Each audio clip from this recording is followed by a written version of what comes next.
Test 1, test 2.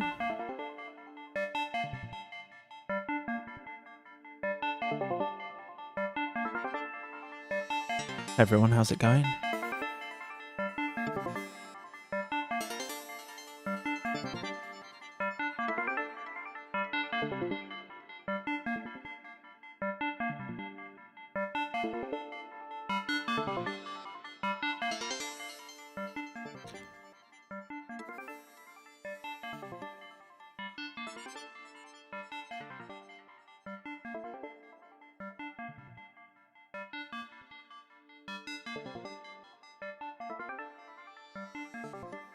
Before I get going, I'd just like to shout out my patrons, as I usually do. I think I've managed to sort my tech out a bit better than it was. We'll see how it goes. Thanks to everyone who supports me on Patreon.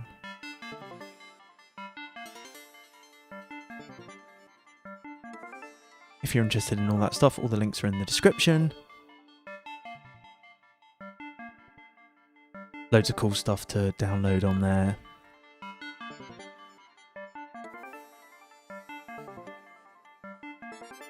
So yeah, I feel a bit shaken after last week, coming back to this. it just was so catastrophic, kind of feels like. Yeah, I'm shaken. Slightly nervous after all that internet problems last week. But anyway, we'll keep pressing on. I won't be deterred. But yeah, thanks to everyone who supports me on Patreon. I'd like to shout out all my supporters. It's really appreciated. So this evening, yeah, you're looking at the Dirtywave M8 or the Mate tracker. This is actually the it's actually the version that is being powered by a teensy CPU device. I don't really understand them.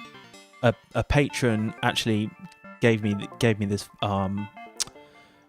a teensy loaded with all the software for the M8. If you've got a teensy, you can actually like try out the Mate tracker M8, whatever it's called, without having to buy the device. So cheers, Jimmy, for sending that. It's just kind of running on this tiny little stick. It's got a 32 gig memory card with, well, all the Jungle Warfare CDs on there. So, and I've actually been really enjoying kind of using the device. So I thought I'd just mess with it this evening. We'd just have some fun, trying to make something with the original Jungle Warfare CDs. There's loads of good samples on there to get started. They've been used to death, to be honest, but I think that's fine. I think that's fine, especially if you're just getting into making jungle and into making drum and bass and stuff. The Jungle Warfare CDs are indispensable, really, particularly for the straight break loops on the first CD on Jungle Warfare 1. I use those all the time. Yeah, this is the Mate tracker, so it's slightly unusual, but I've been really having fun with it, and I think it's good to kind of just completely like change the way you work occasionally. I won't be using this all the time, but I'm having fun with it. It's relevant to the channel, it's relevant to what I do, and well, it could be quite fun to see how I get on with a tracker, because I haven't been using it that long, and it could go catastrophically wrong, but if anything, that's more entertaining. But yeah, we're just going to try and make a track from scratch, just using the sounds on the first 3 Jungle Warfare CDs. That's loads of samples. But yeah, it's all running off this tiny little, this teensy device. And I've been having fun just kind of making little sketches in it, chopping breaks and stuff. I feel like it's the kind of thing that you need to get a bit of practice how you put arrangements together and stuff, but there's nothing like doing a live stream to kind of test all this stuff out. I mean, I've used Renoise before, so I kind of know roughly how a tracker works and stuff. I am used to using them. or have used them. I wouldn't say I don't think I've ever finished a tune in a tracker, but every time I use one, like I use Renoise or something, it kind of gives me new ideas in Ableton. So I think that's kind of that's only a good thing.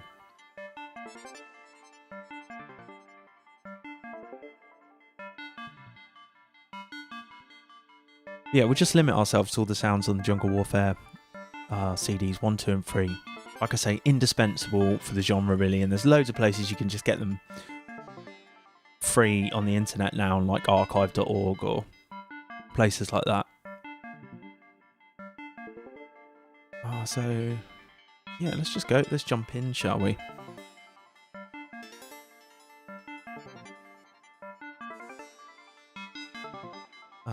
So I'm going to start a new project. I'm going to get rid of my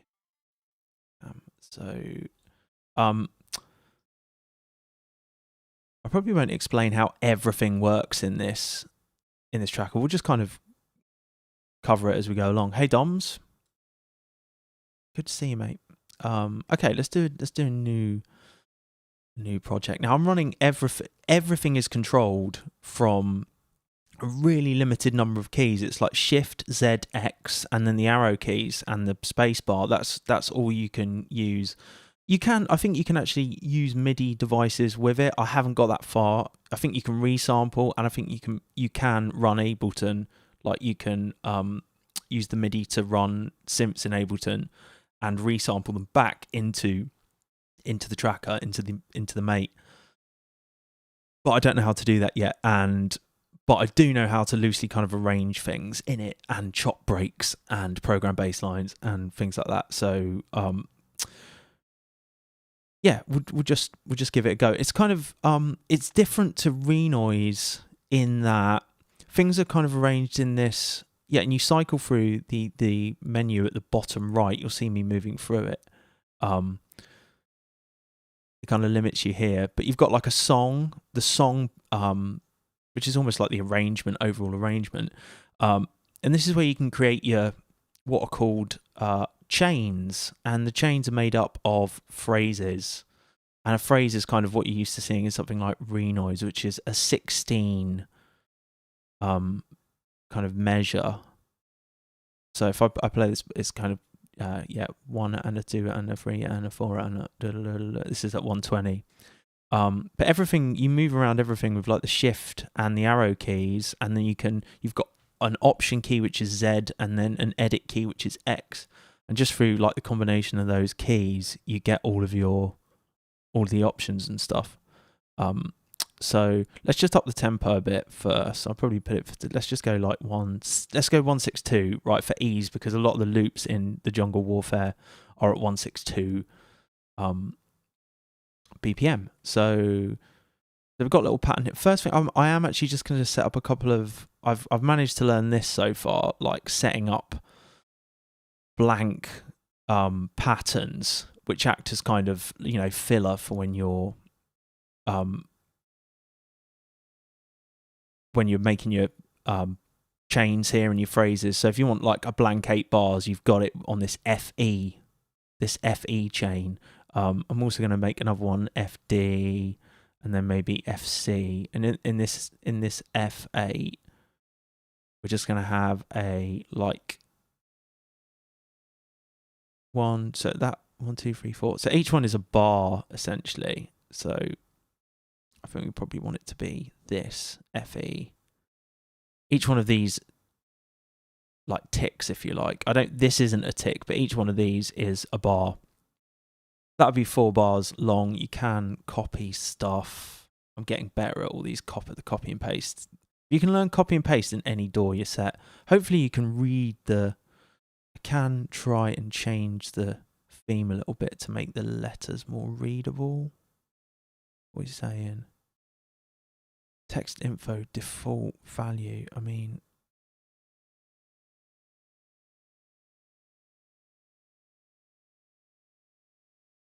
at the moment it's like grey, isn't it? Maybe if we made this like, don't know, what can you make it? Okay. We make it a bit lighter. That might be easier to read. You can see it on the... Yeah, this is cool.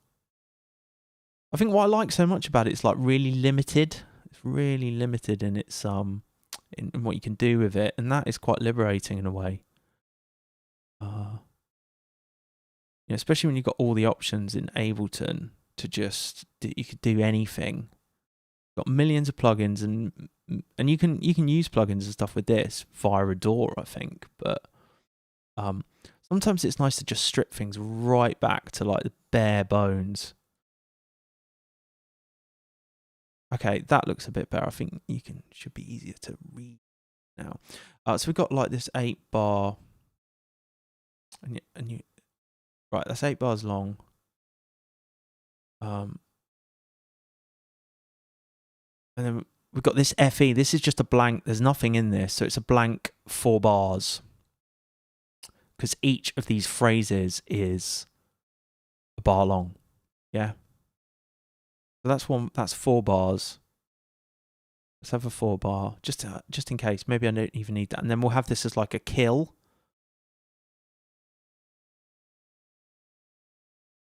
So I think I can. Okay. FE. FE is our blank one, and I just copy that. Yeah.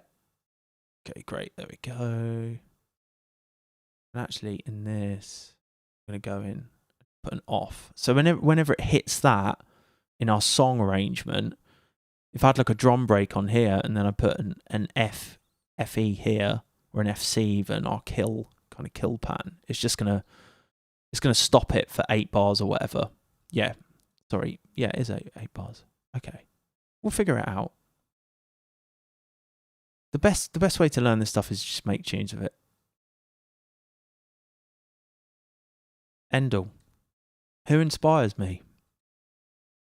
Lots of people. Right now, who was I listening to the other day that I really enjoyed? Pugilist.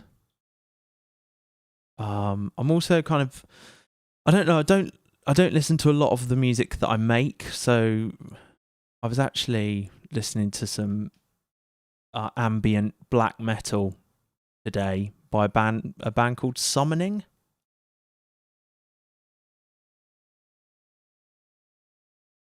It's like ambient black metal, Austrian ambient black metal, about Lord of the Rings and stuff. Yeah. Other than that, I listen to a lot of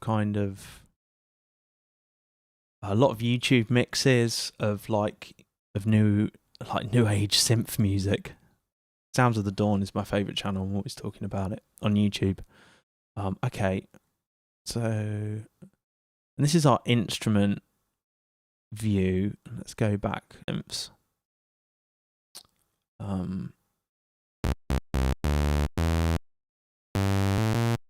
And you can do loads of kind of modulation and stuff with this. The modulation I'm still going to get in my head round, but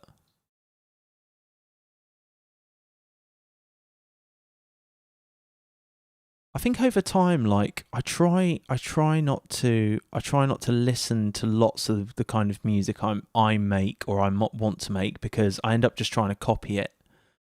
And for me, it's more about trying to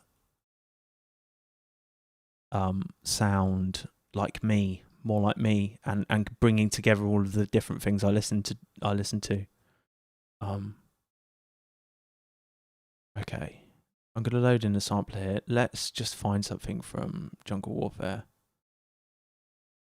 Okay. Load. So I'm doing this with all the edit keys.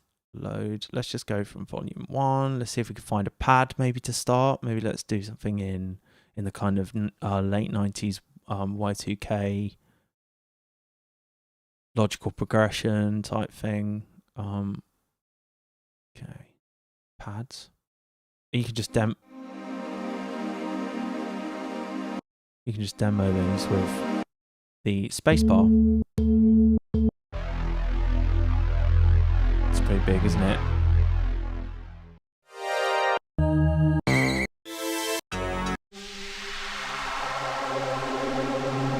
The thing about the Jungle Warfare is they don't actually have any amens in them. I think there was one I liked a bit. Nice.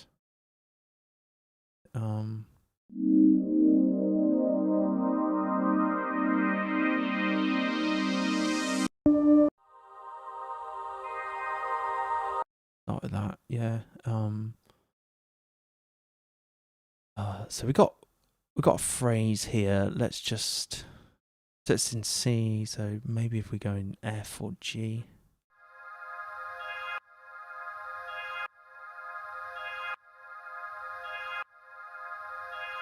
So I'd have to make, it's cutting off because it's repeating. It's like monophonic.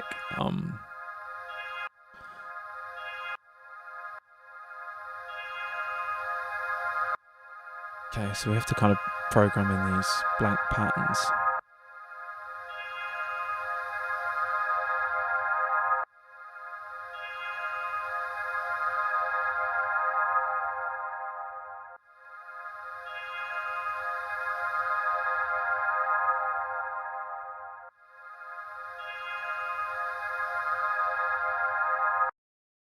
So this is the sample. I'm in it now. You can loop regions. But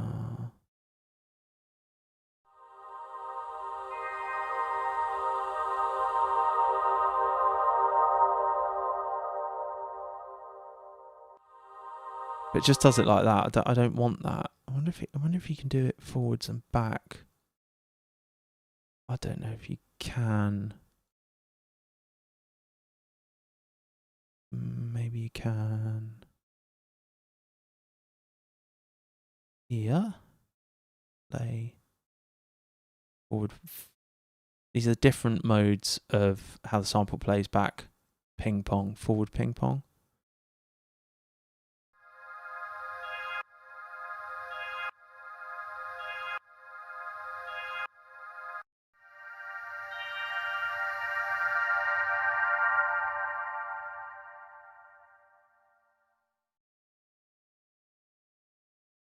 Okay, but that doesn't seem to do anything, so.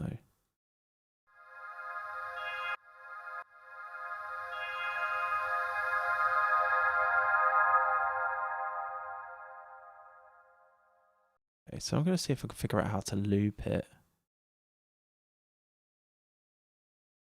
You can get like right granular in on the waveform as well, which is pretty cool.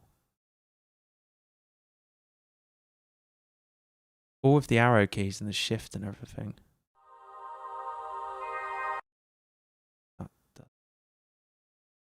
Then you have to save it, and I kind of don't like overwriting it.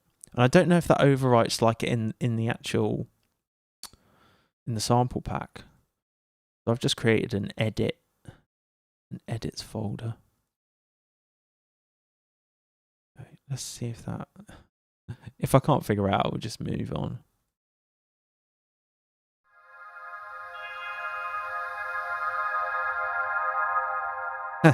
L key.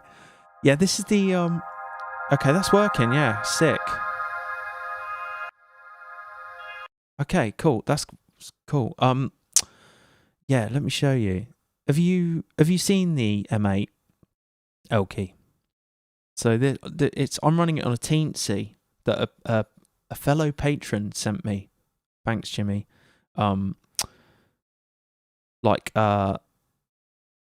Yeah, I don't really understand how these work. It was all ready to go when he sent it to me, so I literally just fired it up, and this is running in Chrome. And you just run it in the browser, and visit m8.run, and then it just runs the software in the browser, and it's rock solid, I must say. Like, yeah, giving it a go. It's just like it's good to switch things up every now and again, isn't it, really? Okay. So that's kind of working, this ping pong thing.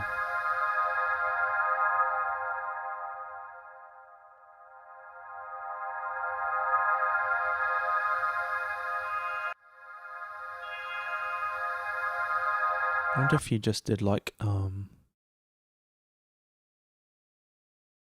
16 bar. What does this do?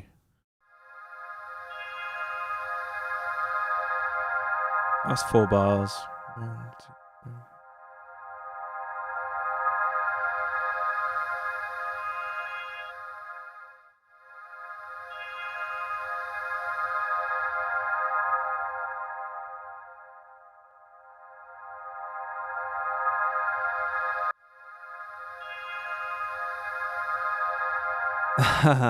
Yeah. Do you know what I kind of like about this is it's more limited than Renoise. It's kind of like, it feels a bit like making music on a Game Boy or something like that. But it's really powerful as well. Like the instruments are really cool, and I've seen some, like, on the Discord, there's some mad stuff made in here. But like, I haven't found too many people just making jungle on it, like just kind of in the classic old school jungle or old school jungle or whatever. Okay, so I think we've got a bit of a pattern here.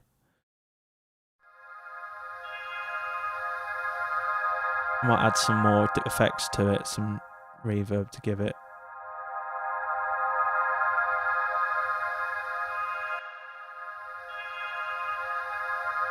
I'm just going to try and edit that loop end point a bit more.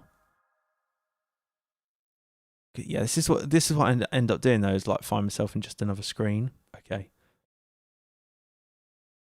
Yeah, like that.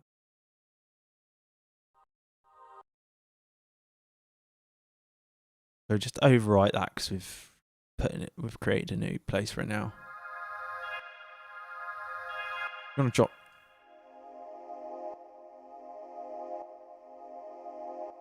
it down an octave.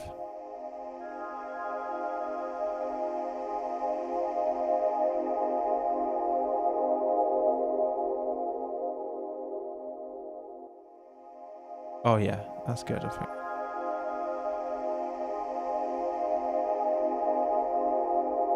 And I wonder if I can create like. I wonder if I can create a different pattern, but have the same instrument running in it. Like, so the same pad an octave higher. So let's see if I can copy this. Still getting used to this. Okay, that's copied. Right, we can go in here. I can paste it. Great. We make this 1 and then go in and put this like an octave higher. See what that should work. Yeah.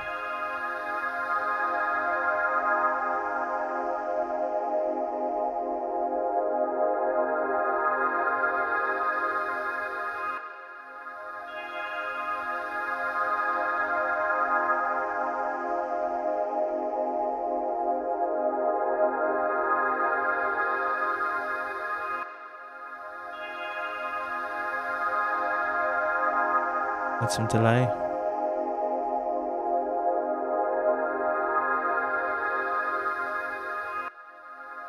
Chorus.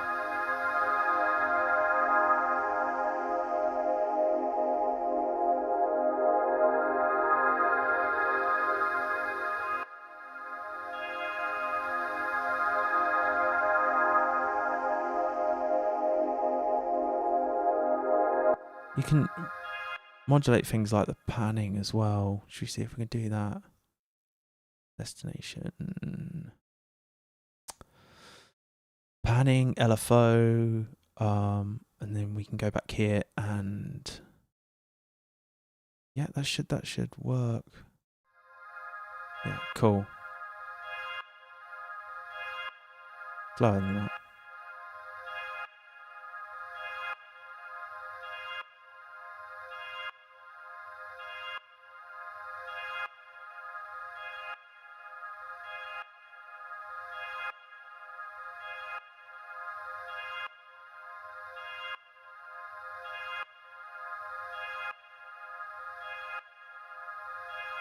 You can hear it moving around a bit. That's cool.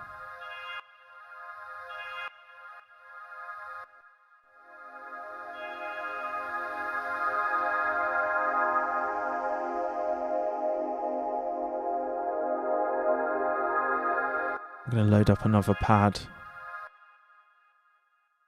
All right, this is how I really love to start things, by kind of layering up atmospheres. Building kind of a space for stuff. Building a world. samples. Let's go back into number 1, instruments, pads.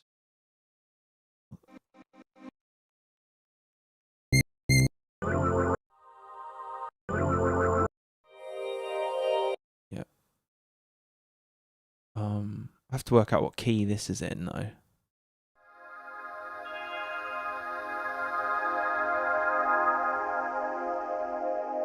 Every time you create a new phrase as well, it'll automatically jump to like the next free phrase, or it should do. I think if you, yeah, you might have to double click it. Let's. Now we're on the shimmer pad thing, so see if it's in this.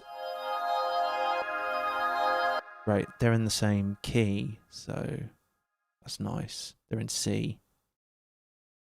Oh.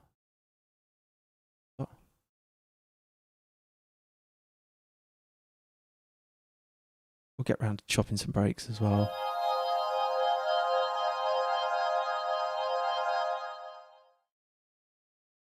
Oh, that's it, is it? Okay. Maybe you could put some delay on that or something.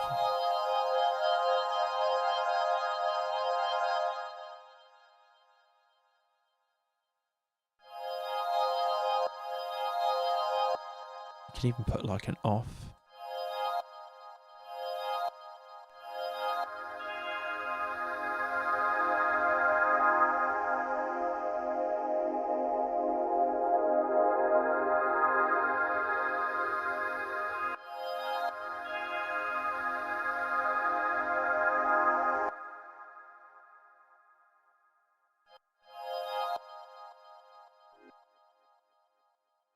I'll put that on the first measure of the second. Yeah, the second measure.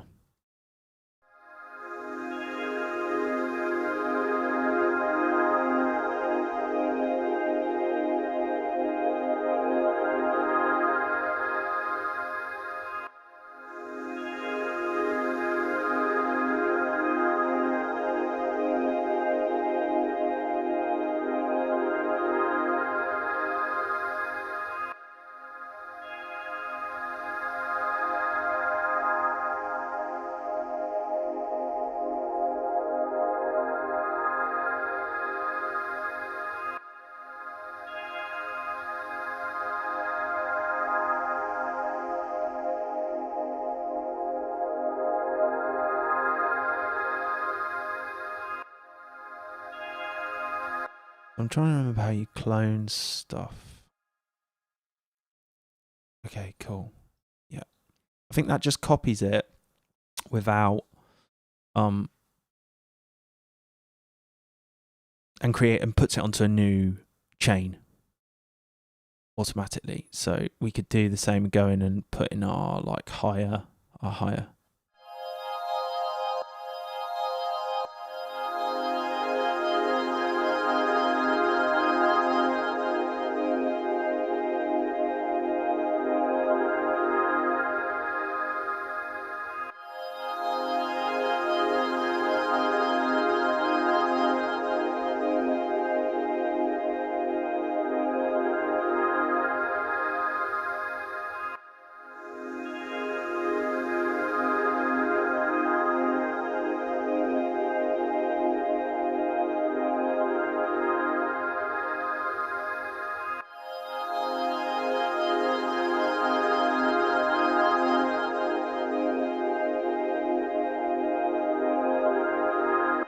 Of course, we've taken up quite a few channels already with just pads, so maybe we could add some kind of percussive stuff and effects on this one. I need to create a phrase. Double click. Yeah, cool. Next free one is that. Let's go. Let's create a new instrument. See, we literally just scroll along and it's got 60, however many instruments you can have. Okay. Sampler. And it does all the things that kind of like Sampler and Ableton does, but the way the tracker triggers stuff is different. Let's see what we got in. Actually, let's go and get some like percussive stuff. Maybe got some percussion loops.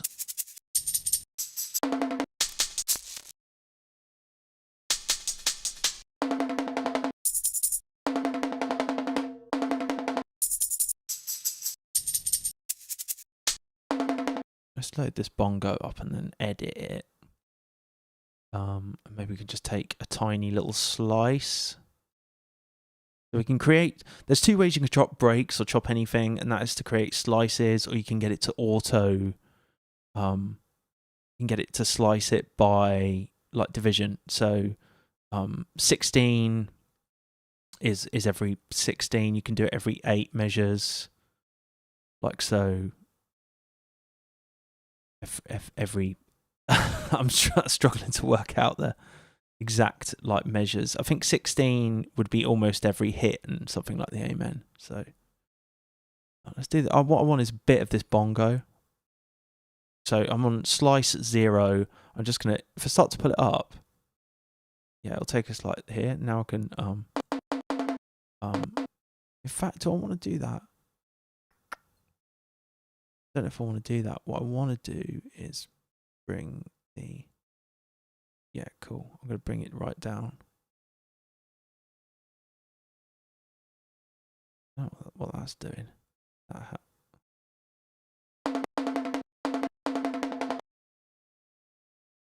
Let's try and sequence something with it. Yeah, I just want it to take a slice. Let's do it the way I know how to do it. I haven't really learned what, there's other things like these tables as well as grooves and stuff, and I haven't got into stuff like that yet. Literally sequencing samples I've used it for. Okay, but there's nothing like just like doing it on a live stream to really test. Do you have to save this? No. Edit. Cool. Right, we could crop that. Nothing to crop.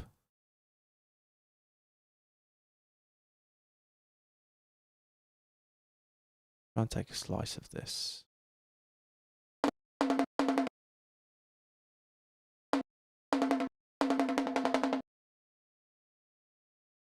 And the effects are the various like I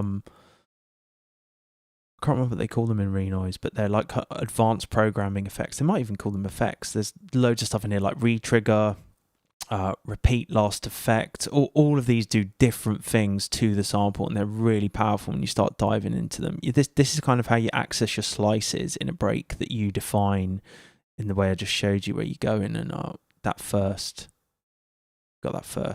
slice. Yeah, okay.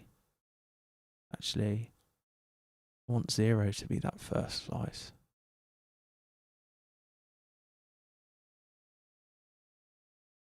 Yeah. Cancel. I'm going to save that.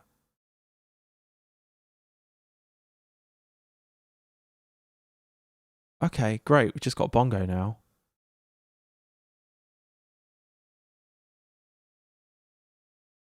That's fine.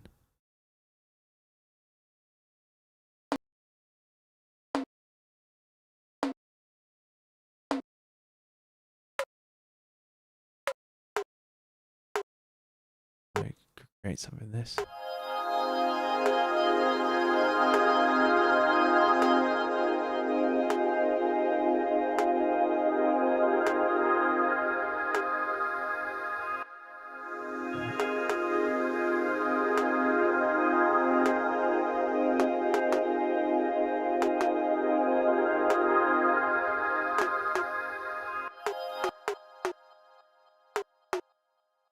Let's get something.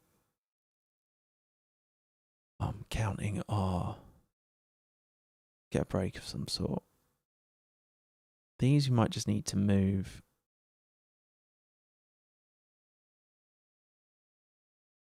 Breakbeat time. Load up another sampler. Everything happens in the sampler. These are some of the breaks I've been. Let's go fresh. Max. I'm going to go from 1 because it's got these great straight loops. It's got all the classic funk breaks, but they're all like nicely looped over 1 bar or however long they are.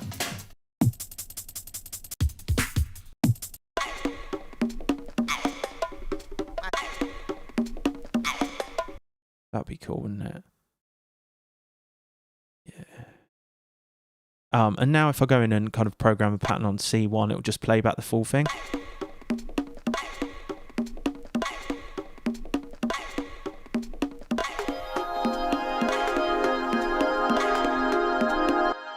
But I'm going to create some slices. I have that first one there. 1 be here. I kind of like that. Let's make 0. Where was it? Here?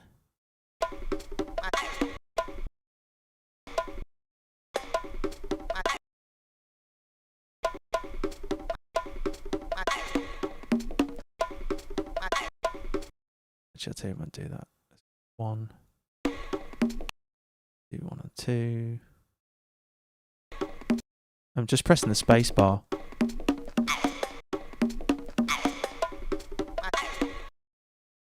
Keep going. Oh. Yep, great. It's going along with the arrow here, and it kind of does a pretty good job of working out where things are. Pretty cool. Go a bit further. Might not work. We'll see. 1 more. Can always choose another one if it's not working. Okay, that'll do. And then cancel. Just got to save it. I don't want it to overwrite the original in the pack. I don't know if it does that or not.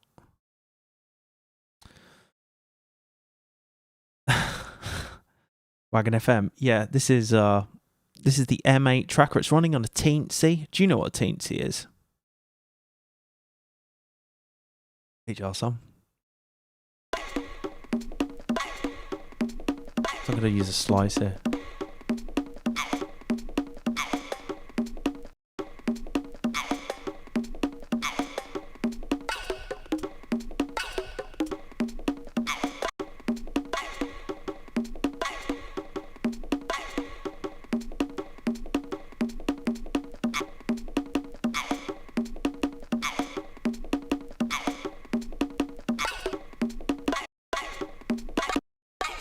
I don't even need to program in another note, I can just draw another slice.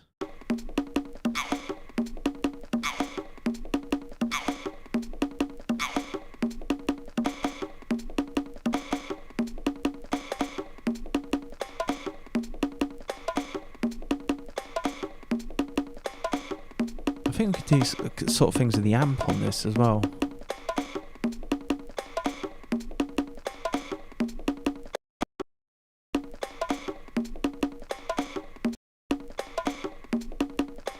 So if I go up, I'm in the modulation screen and I can turn off things like the volume and do stuff like this. And if you got loads of slices hit by hit, this is how you kind of shape those, you know.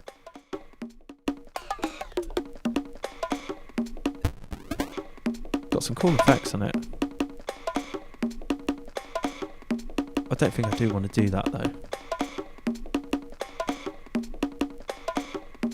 Go back to the pattern.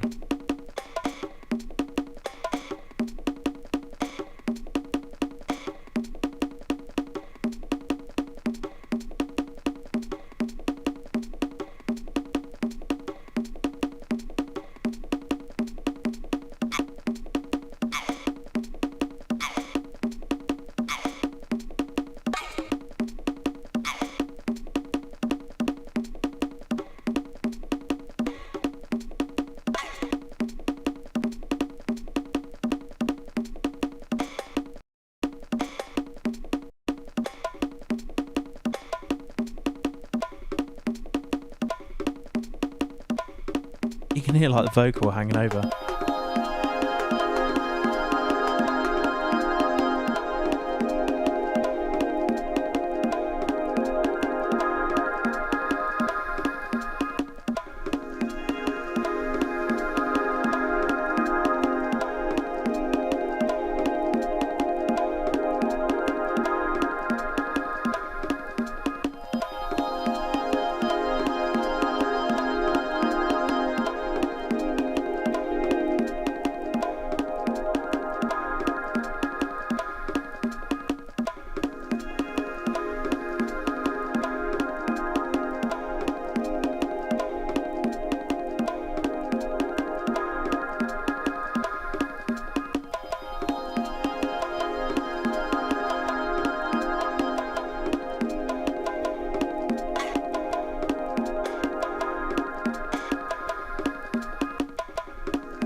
Do some read trigger or something.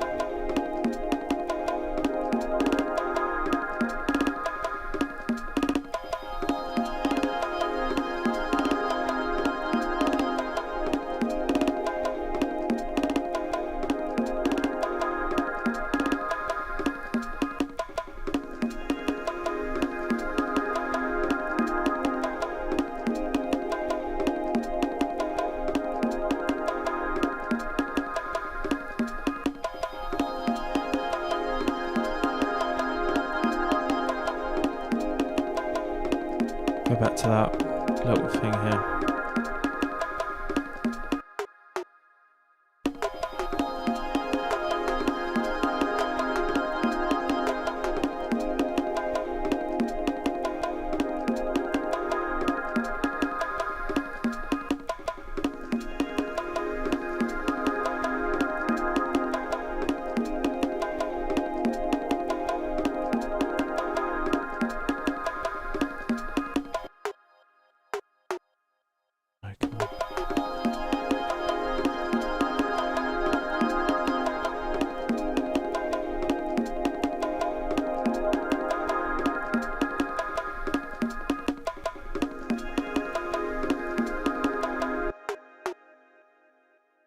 Get some effects on this.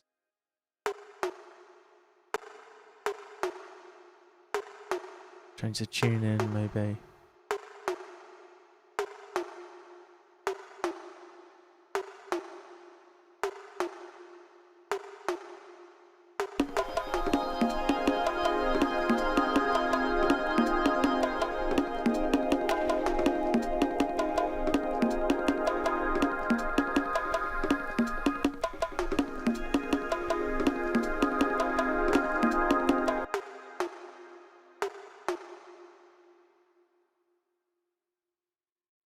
I'm thinking of doing like some kind of Sully-esque fill on this.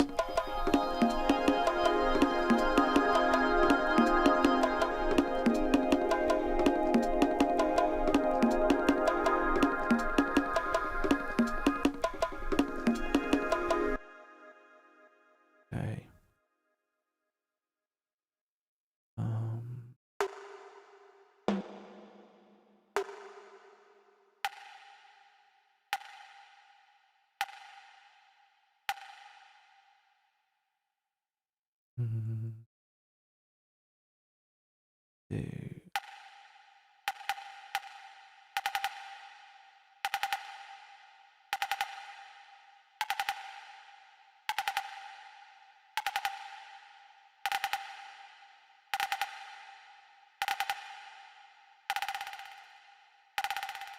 Well, that's re-triggering.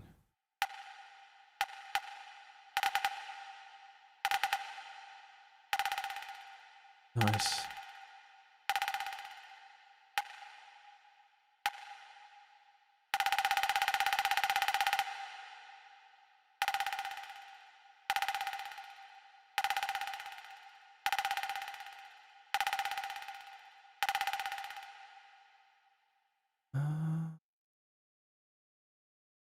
Because the most it can do is like 16ths.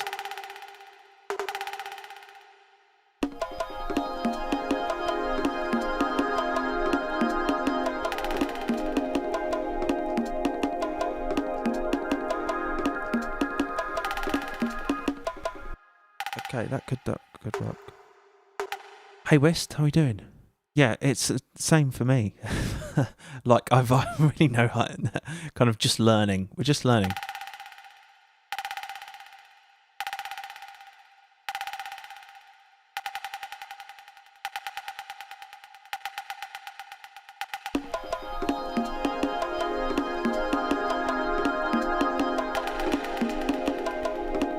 Nice. That'll do.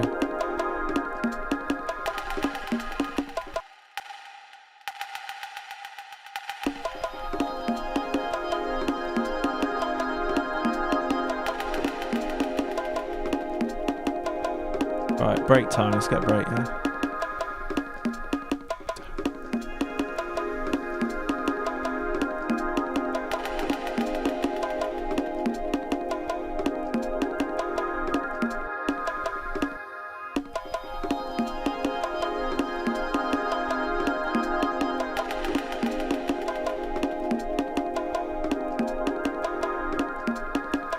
Or we could do a bass.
Quite long, that, isn't it?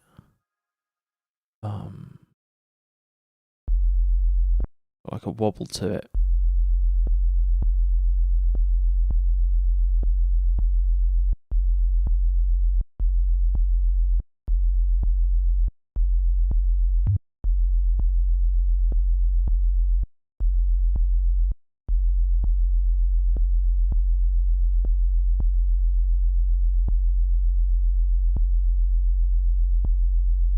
Edit's quite cool. You can see the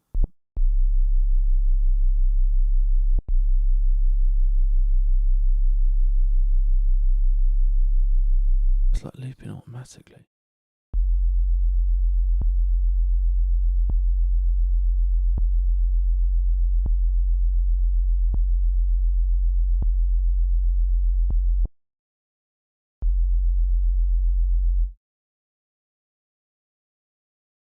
Sometimes.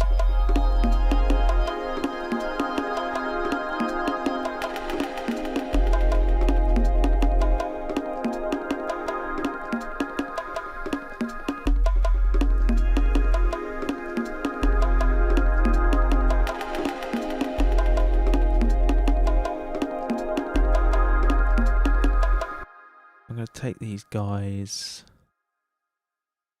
No, I don't want to do that. Okay. We've still created the patterns. I think I can put them down here. These are our empty pattern. I hope that still works.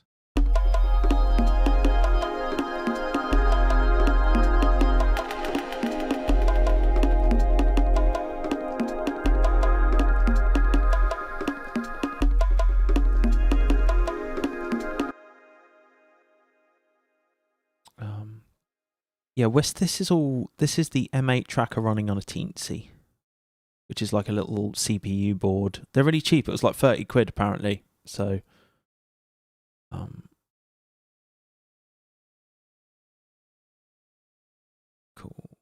Let's get a break in. Proper break.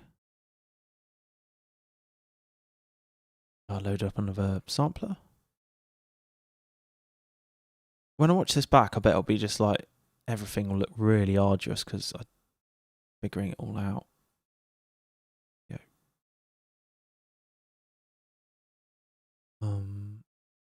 Program loops. What should we go with? This right? Volume 1. No, we want straight loops.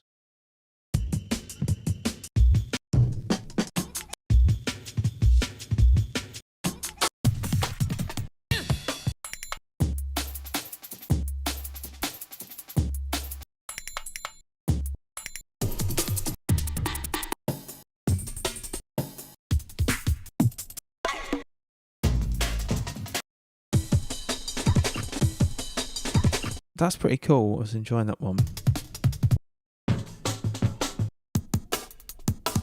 I've chopped most of these and they're on Patreon. Chopped in Ableton.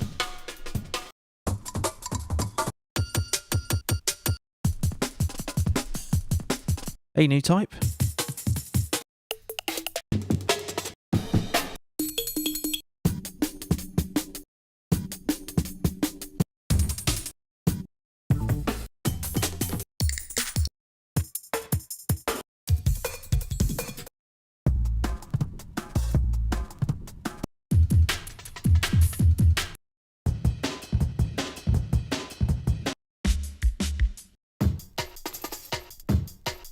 That's nice, a bit like the latte.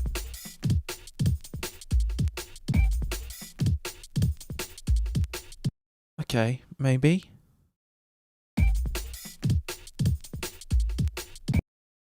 What about if you started it here?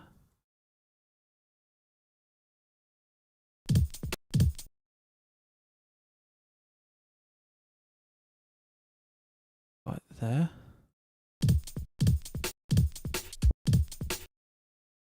Like a double hit on this.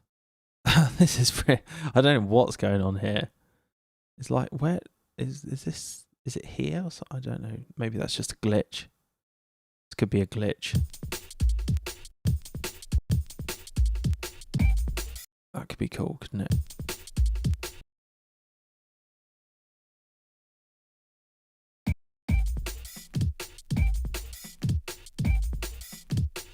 I have to go and edit.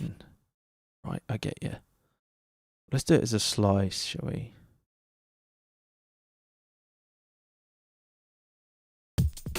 Yes, that's what I wanted. So I have to overwrite this, save it in RR. I'm so scared of pressing the wrong thing because it's quite, there's no undo.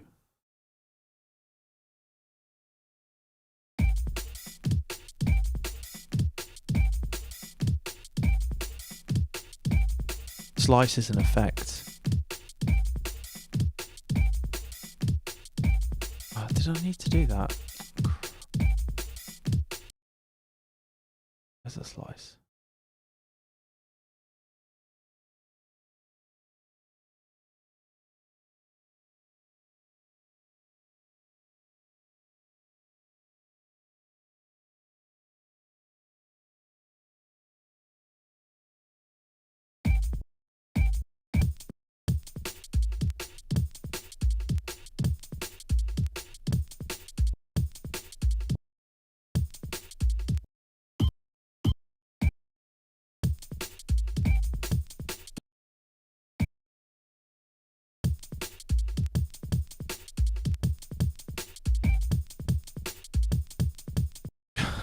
Sake. It's good to like try and relearn things in other stuff. What is that slice? Where's... Forget it, I'm gonna load another one. I'll load the same thing. I'm just gonna try again. Loops. What was it called?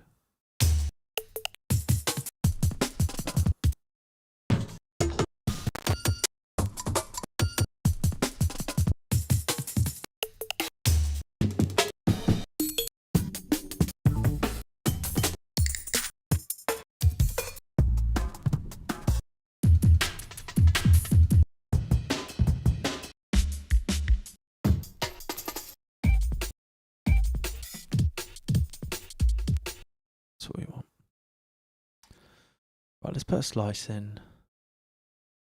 0 can be there. Can be. Let's get on that.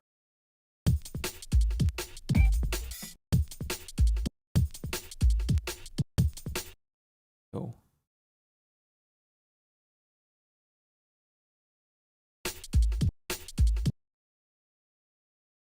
Adding slices in.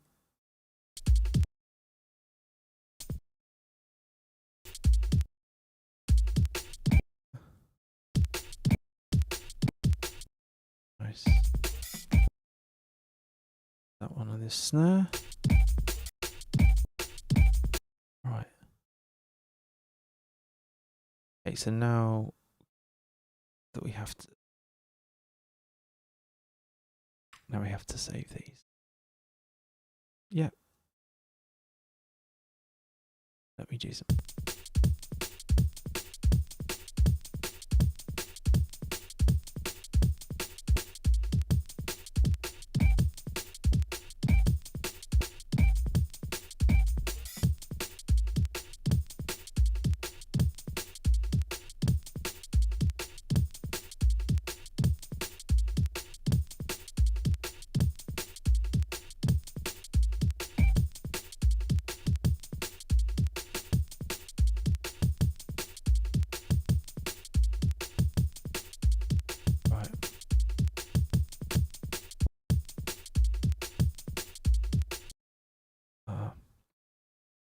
I'm going to clone that.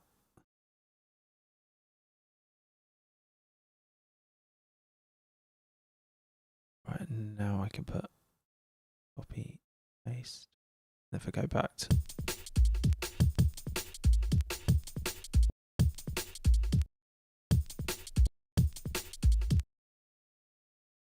maybe a snare.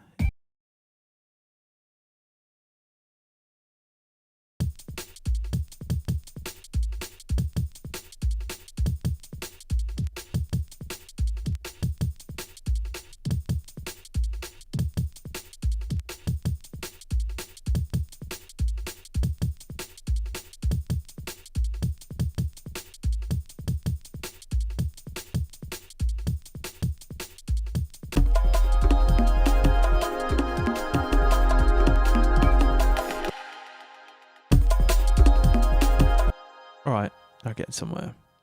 That's a pretty cool pattern. Go in this one and do something else.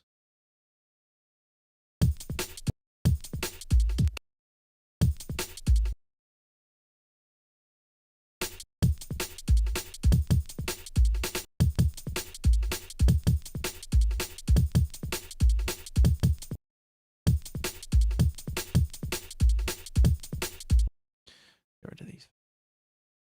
So we can just hear that.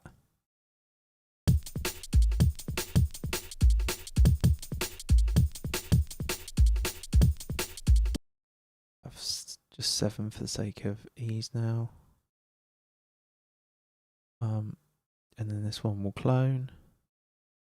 Clone means like copy it to a new phrase. Okay, and we can do some.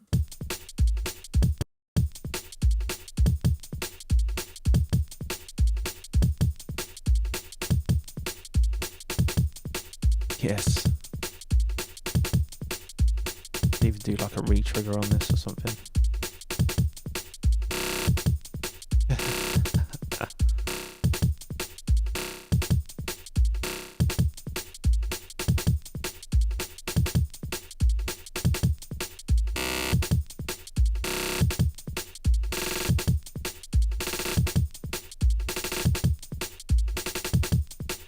Yeah.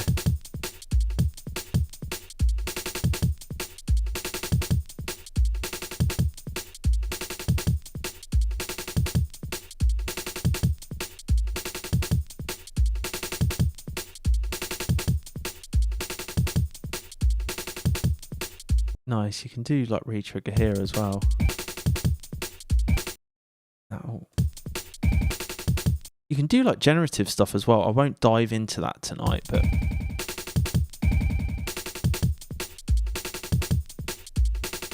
I don't think we'll have that here, but just for demonstration purposes. Akai RTS.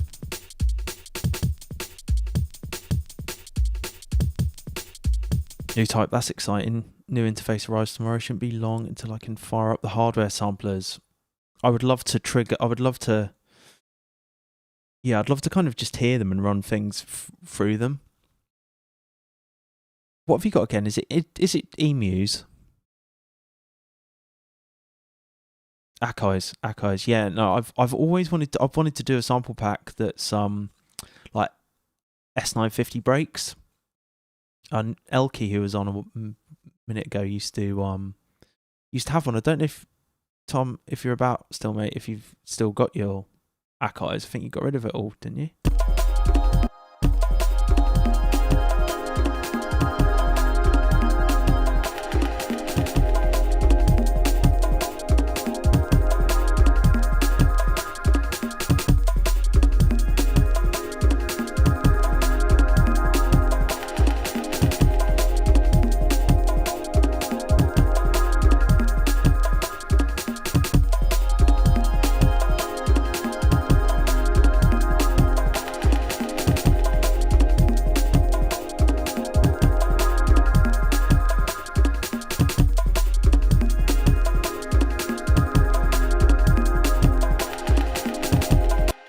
Because we've got, like, we can add more samples on existing channels, so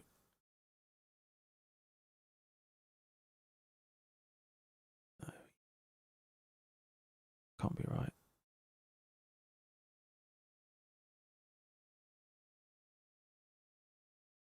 Still taking a while to get used to the look on this one.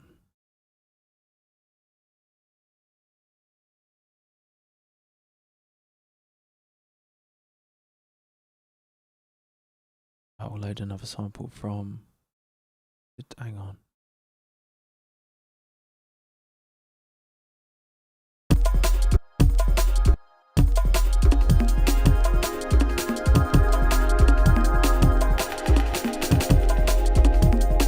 That break's sick.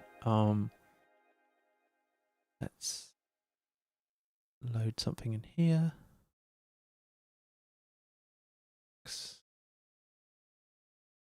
Let's try 2. Let's try something from 2.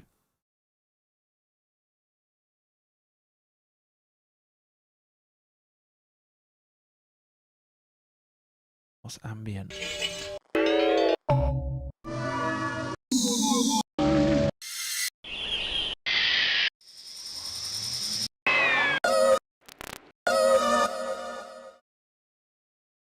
That could be cool. Could we make that work?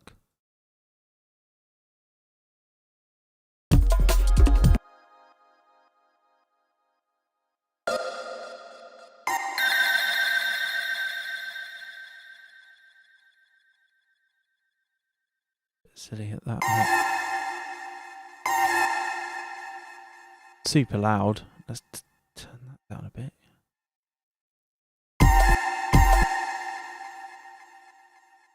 Go in the sample and turn it down here.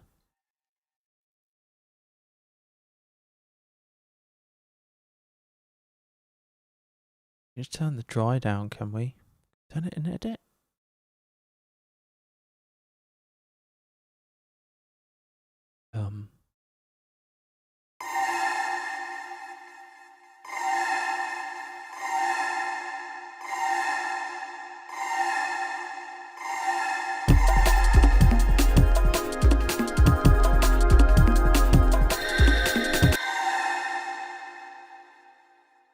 Oh, great. So I think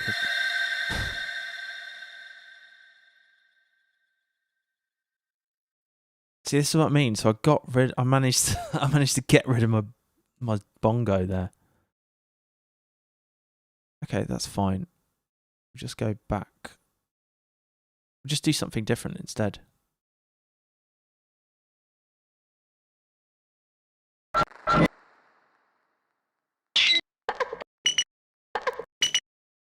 Yep, you'll do. Great.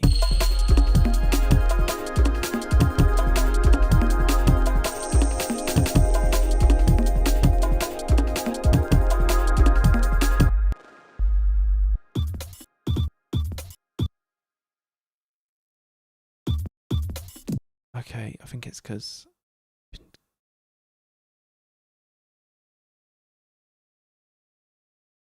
I meant to change this one. Keep going. Dude, let's find another effect. Percussion hit of some sort. What we got? Mixed percussion.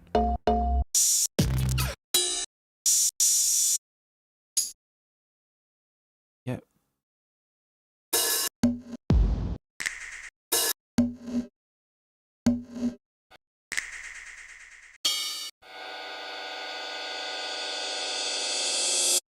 That's nice.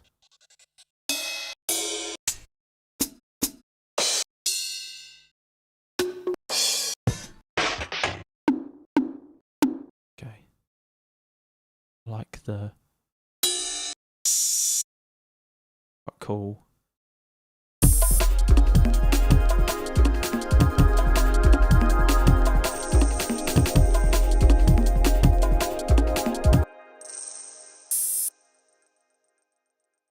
I'm just counting it. 2, 3, 4.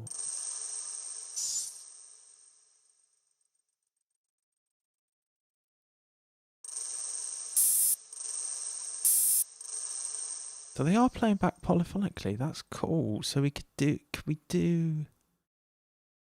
add another break.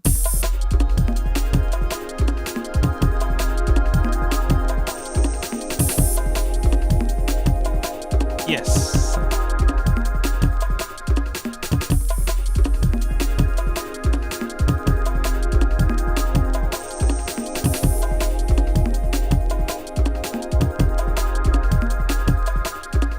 Let's add, I'll tell you what I'm going to do is I'm going to add in to this phrase here. Add in like an 808 or something as well.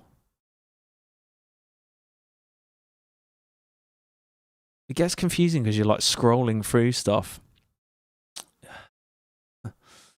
Okay.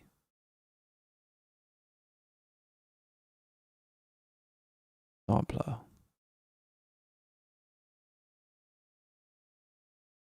Bass. Well, I don't think this the basses aren't. They're a bit more like you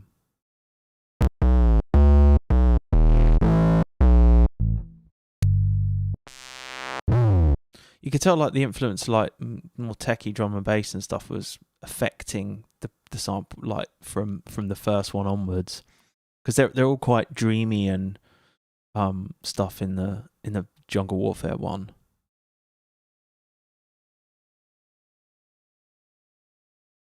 It's just a classic 808. Got that one all.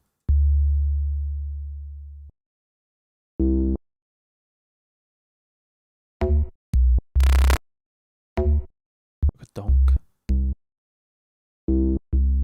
Really, it is really versatile. I use the basses all the time.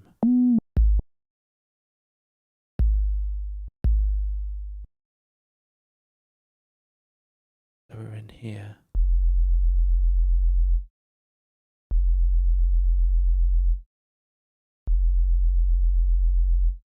I'll copy this. Paste it. In this one.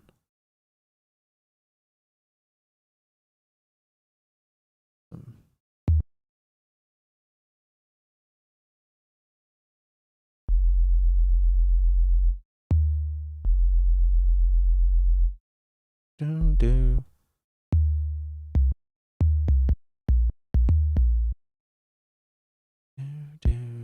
That.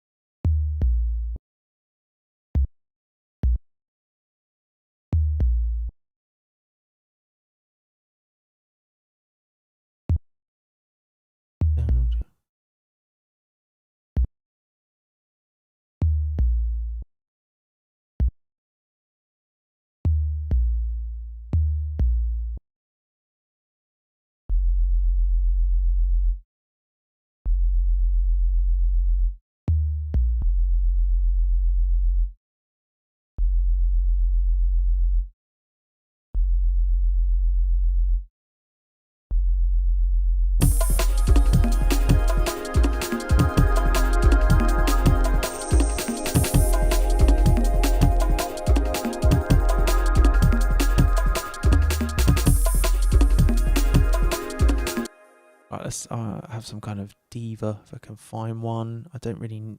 There aren't too many good divas in jungle warfare, or like just like vocals, stuff like this, you know. Spread the fire.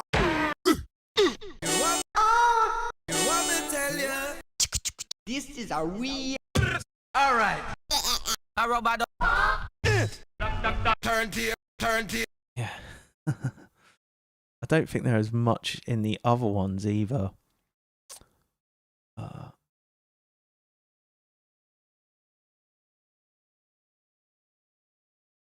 Effects.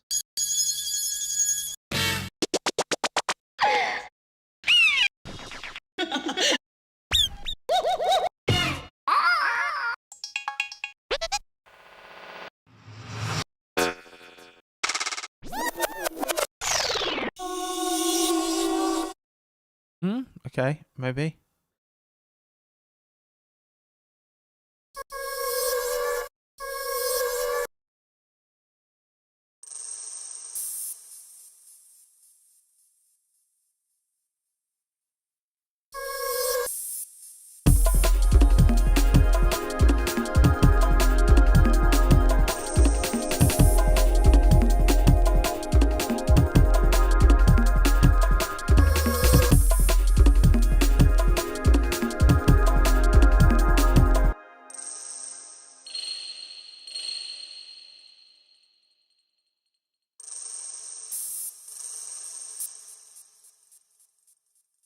I'll change the tune in.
Load in. Try and find another break now.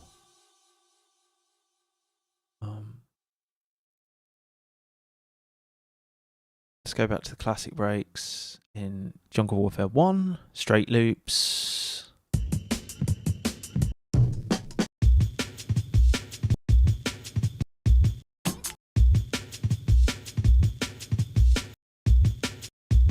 Maybe.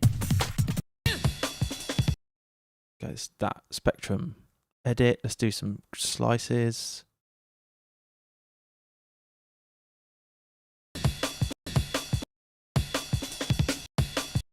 Okay, yeah.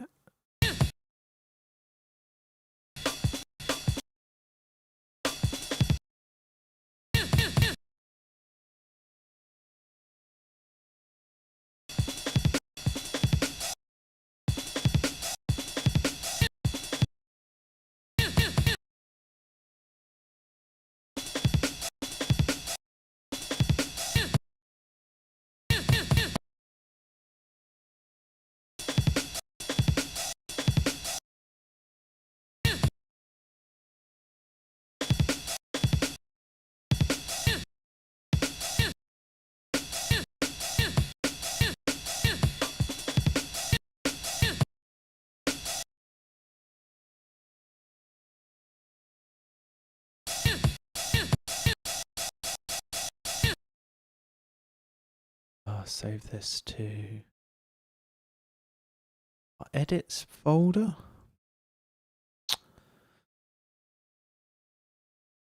Okay, fine. I don't know what that does. I'll figure that out in time, what overwrite and stuff means. Right, so we got our breaks in here, yeah?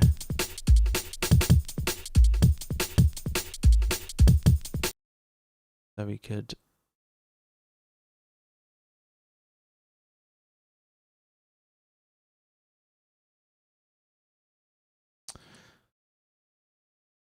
what I'm thinking here is that, like, if I did this in here and you clone this, in fact, you'd clone it like that, yeah? Okay, that's fine. B. And then in here, we'd clone all of these again as well.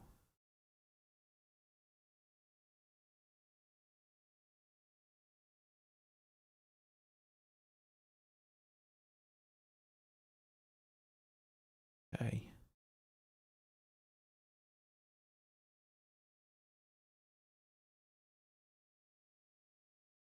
And I'll copy them.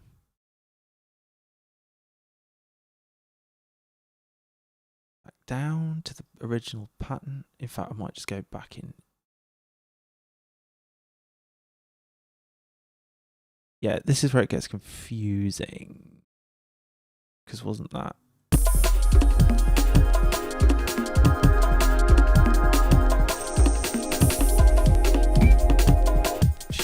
And then I can't undo. That was 7, 8, and 9, wasn't it? 7, 8.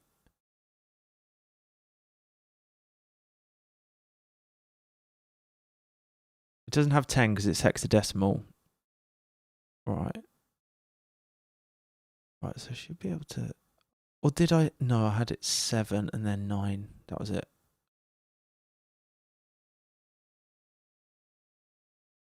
Right. Oh, shit. I keep cloning it. 7,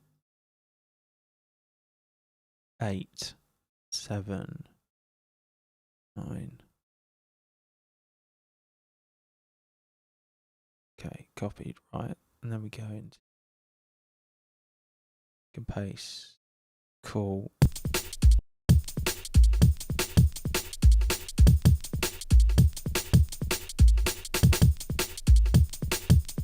I might add. I'm gonna add in this.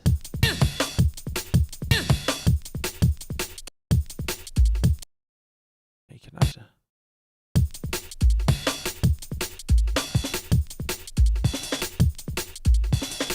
Nice.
F clone.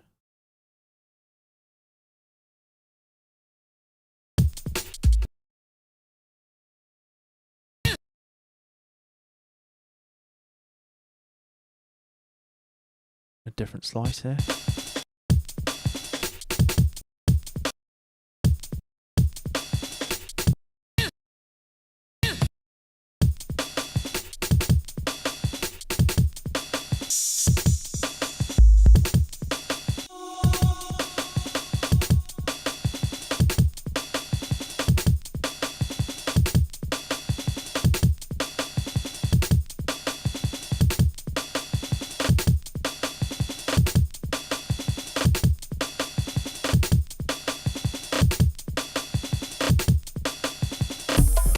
make this longer.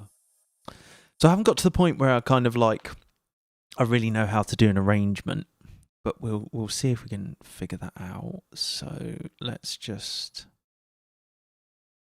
I'm gonna have this running, copy, paste, paste, paste. Okay. So now we've got like 16 bars.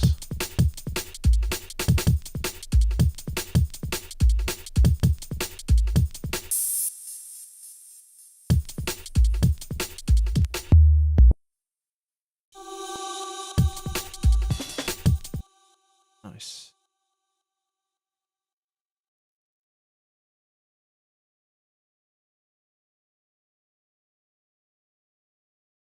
And just randomly putting stuff like this, shall we?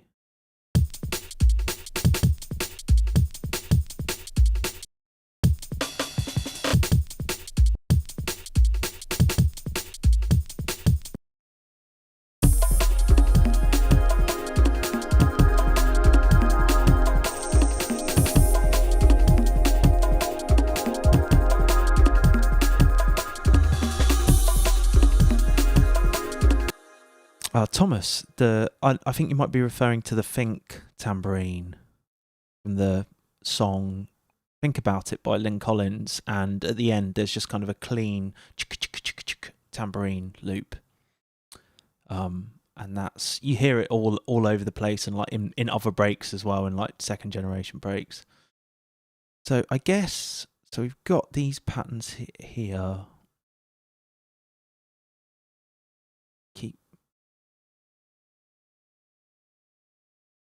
I wish there was an undo. Make it want to swear.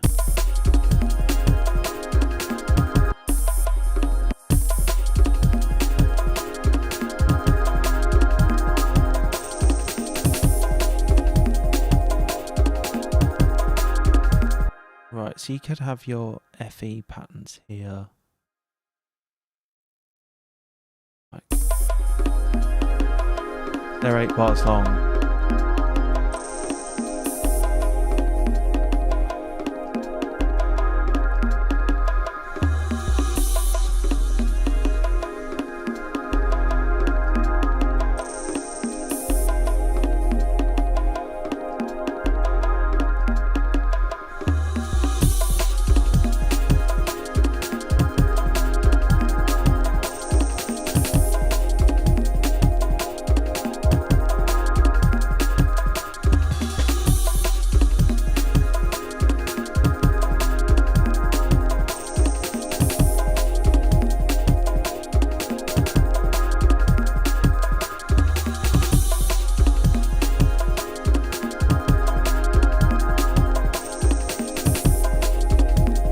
Okay, cool. So actually, I'll paste those here, and we'll just have these as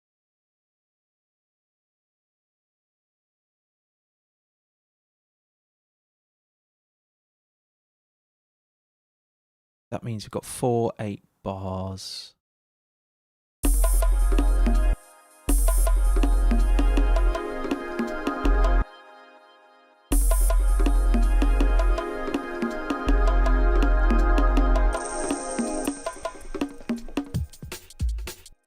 Clone this.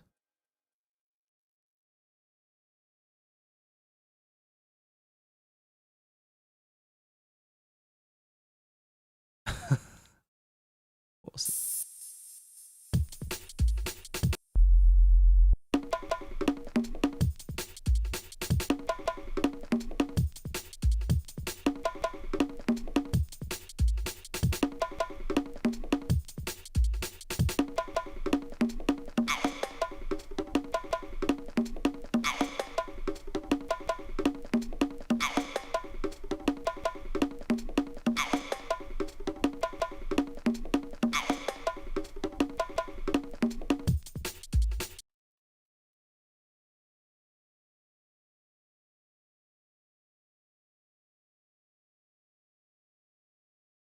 Back to 5. I just want to create a bit of variation on this bongo.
bass is on 6, so like kind of feel like the bass wants to.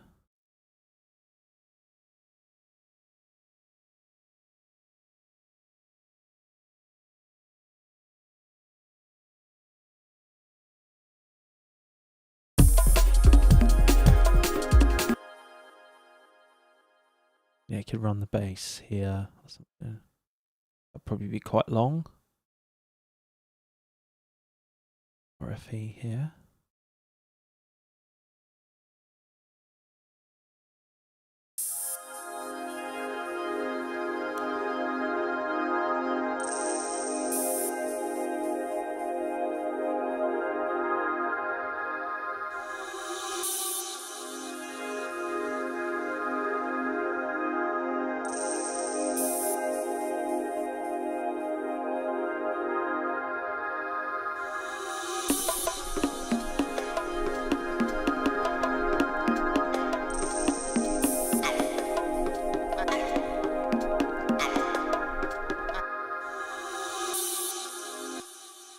Okay, so then you need to create this be 8 bars. This is where it all gets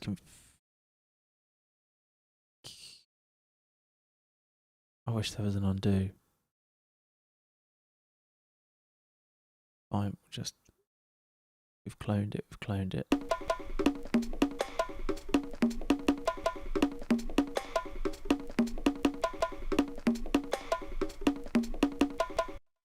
Now it's 16 bars long.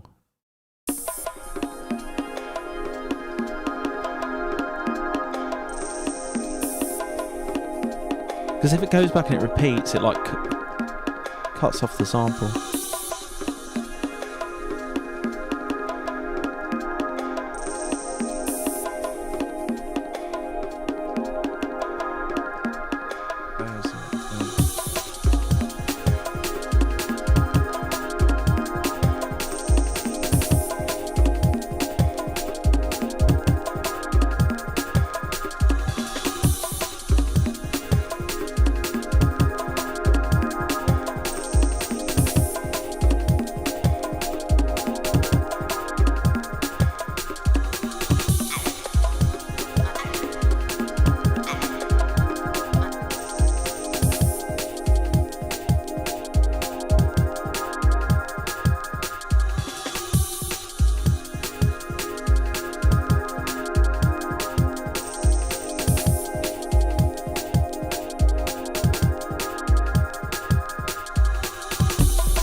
So everything kind of runs at a different time depending on what the phrases are, which is, and it can actually, it's kind of tricky to see what's happening. So I guess you just have to keep the patterns rolling, like, because the bass stops obviously after however long. Maybe you might want to copy that, paste it. Maybe on this last one, you might want to clone it. Yeah. So on this, you can have variation. Like.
Okay.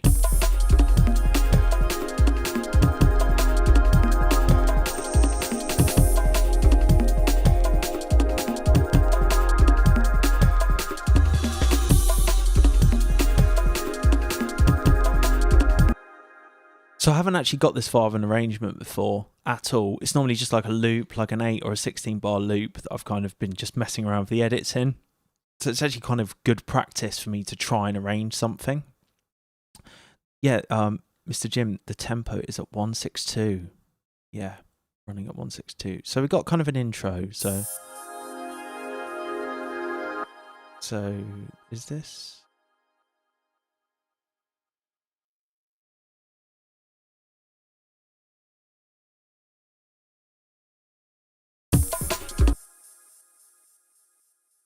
This 4, that almost won't come in.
Maybe on that bongo loop we could have on like...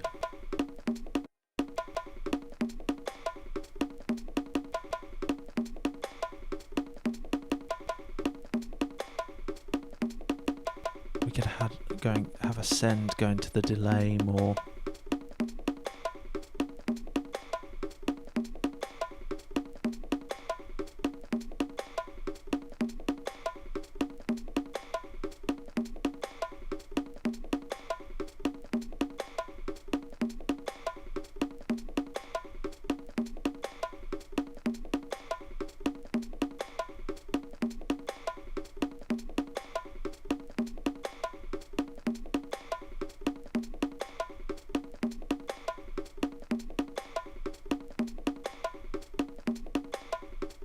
Send delay.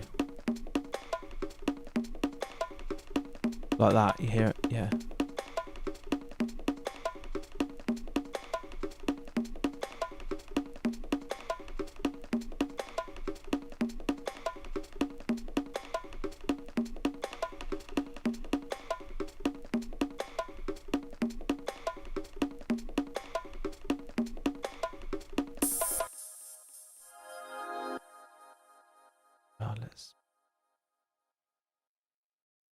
Some stuff in.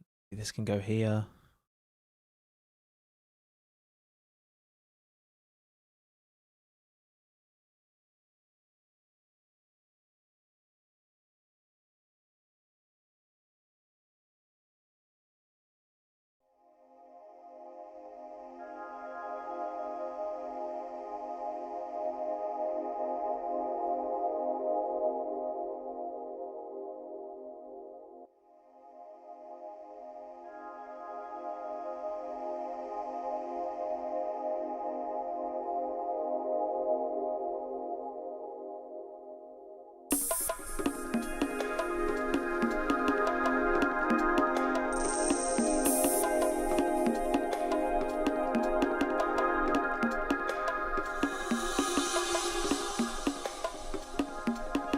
Might change this bongo loop.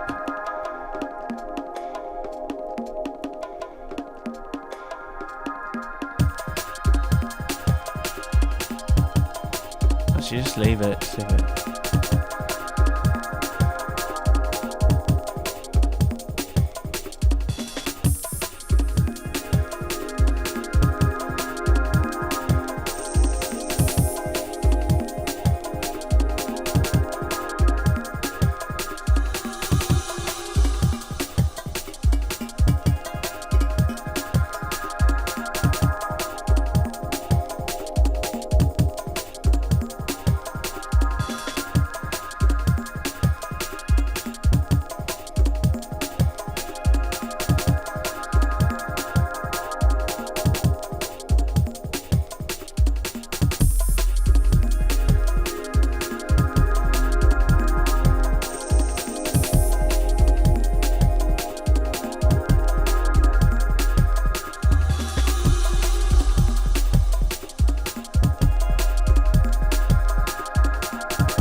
Channel.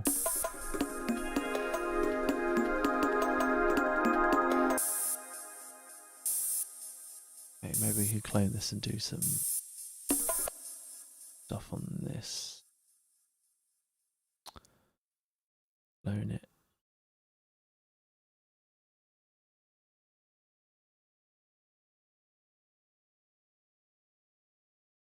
And clone all these patterns. Here we can put some different samples, maybe.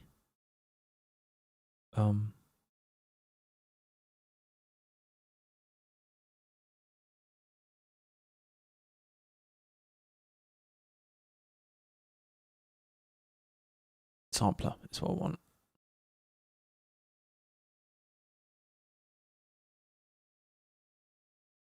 Hey, Mohammed. Yeah, this is the M8 tracker by Dirtywave, running off of a Teensy, which is like a little computer, little programmable computer. I can't confess I know anything about them really. A patron kindly sent it to me. He got the actual. You can buy it, like the M8 tracker is a bit like the Polyend, and it's like a self-contained device. It's got everything in it. Dirtywave.com. You can see what it looks like. It looks like a Game Boy or something, or I don't know, something out of like Blade Runner. And it's kind of running on this tiny thing that's connected by USB, and then it's running in Chrome. You can run it for free in Chrome if you've got a Teensy. You can load up the software and then run the tracker in Chrome, and it's pretty rock solid. It's just kind of a fun new way of messing around with things. Right, what we're doing?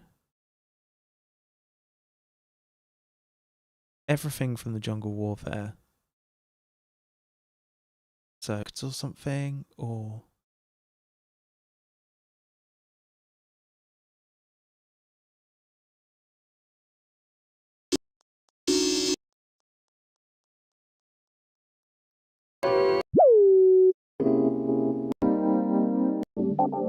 no.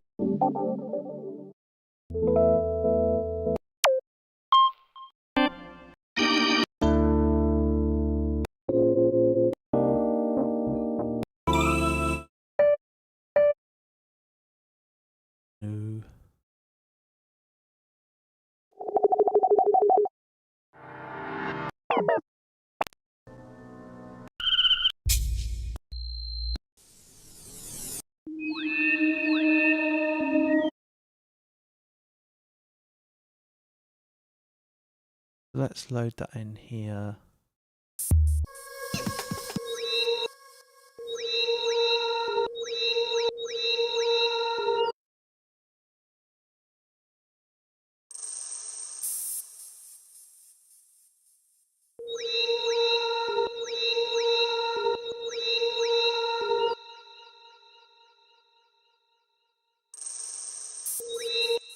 add some more effects as well. It's got loads of synths. I won't dive into those tonight. We're just going to work with samples.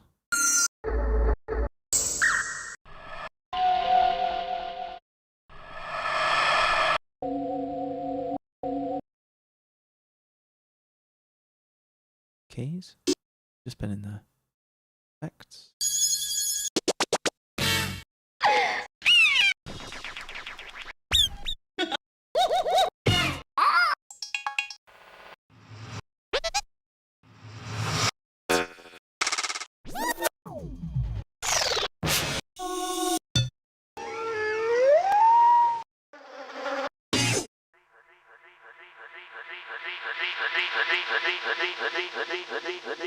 That's cool. So we'll run this on.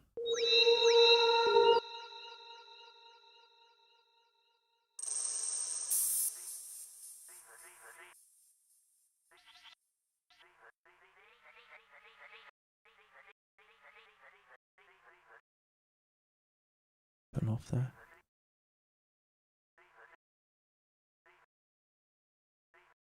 Loads of delay on it.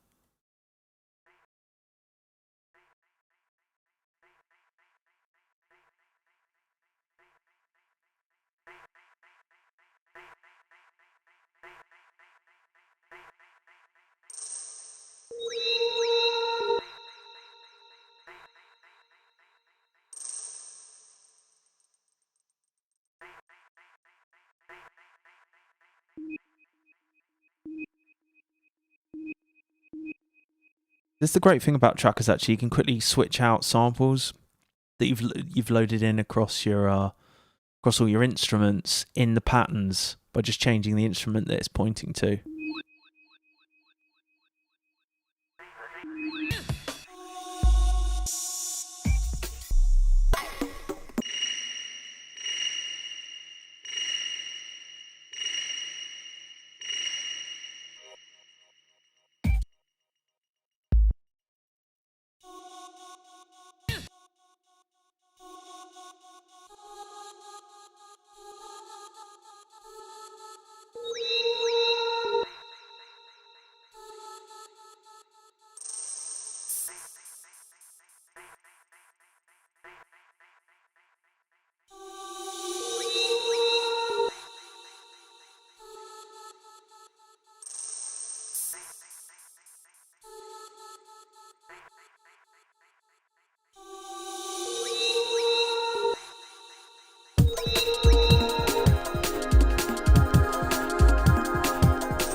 Play this backwards.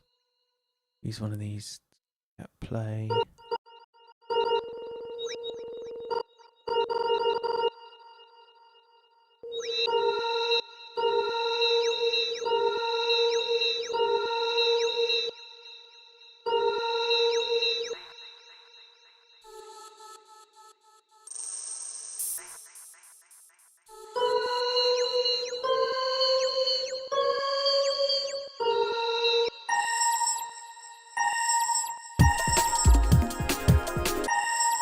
Change it.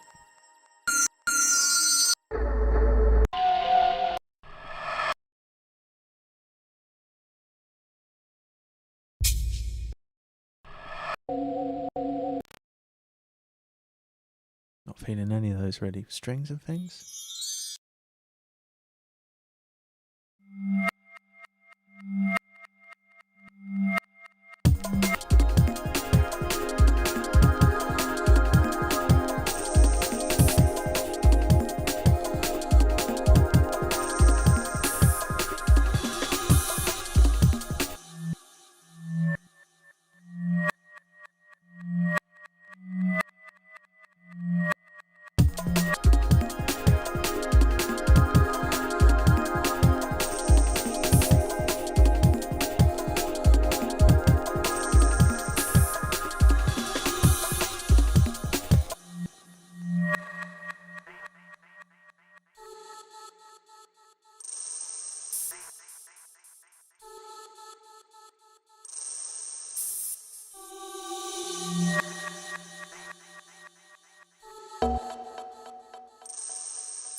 So maybe we'll have like E here or something.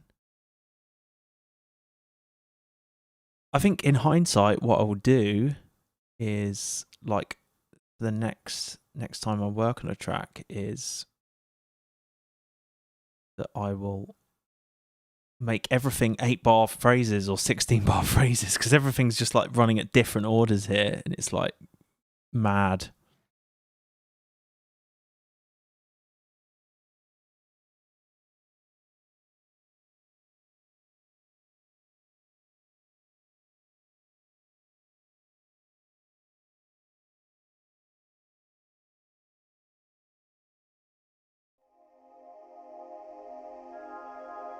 Hey Ajay, how are you doing?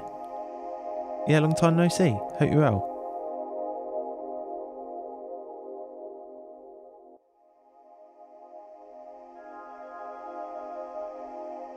Mr. Jim, it starts to be fast at 162. I imagine myself playing drum. Yeah, it is fast in real life.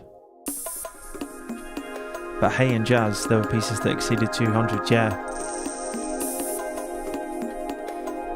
Like Buddy Rich's drumming, like the halftime feel, but it's like...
You mentioned one of the best drummers on the planet. Yeah, Buddy Rich for sure. I've tried sampling some Buddy Rich before, and like it's just too there's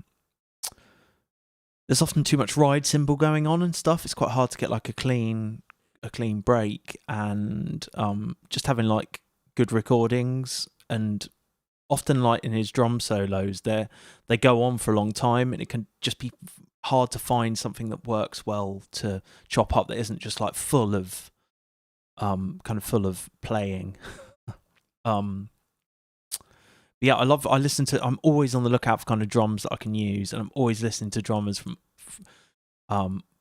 everywhere. And thankfully, like, the internet has got loads of good places to get really obscure drum breaks. I was looking for some today, and there's just loads on SoundCloud and YouTube channels, some quite old channels that haven't, they're like 10, 11 years old, they haven't posted for a long time. Just so many really obscure breaks. But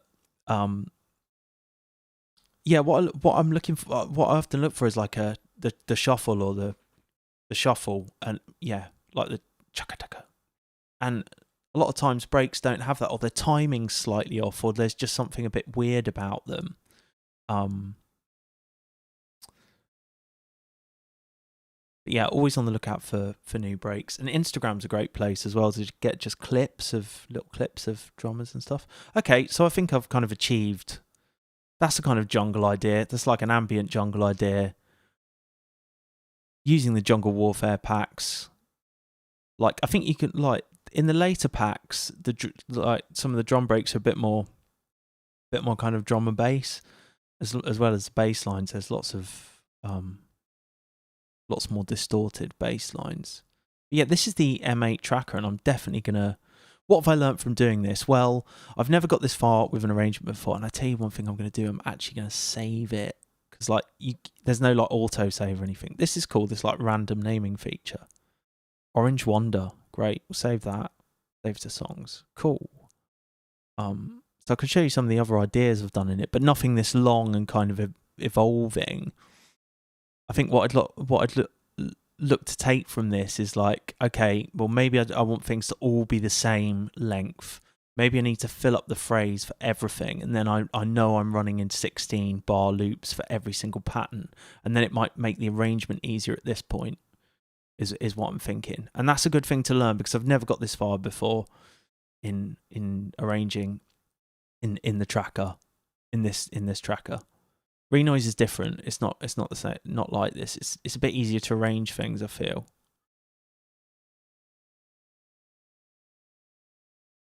But yeah, I think it like, and that is just that's literally sequencing samples. You can kind of get a feel for what chopping breaks is like in this. It's actually really fun, and there's loads of more cool stuff you can do in the sequencer controls. Maybe I'll just load some of the other songs I've worked on.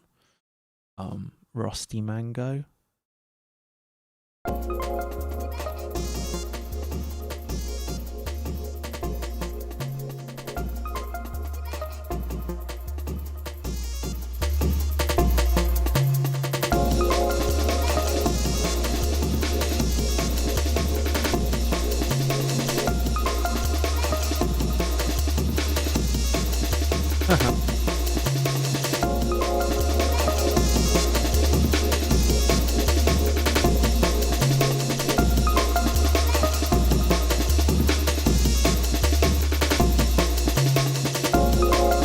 Just keeps looping. Let's load another one.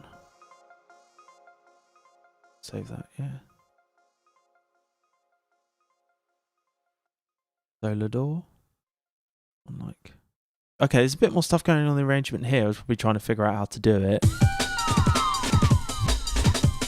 You can hear all these cool things you're doing. It's got like reverse stuff on the breaks.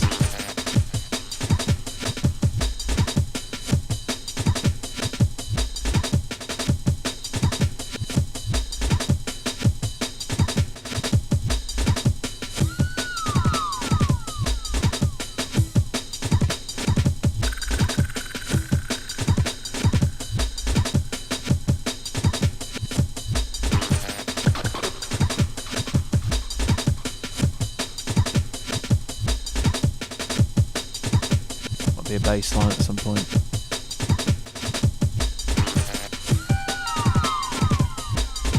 There's no bass in that one, but I've tried to do an arrangement there and not succeeded. Well, kind of have done something, but okay, let's load another one.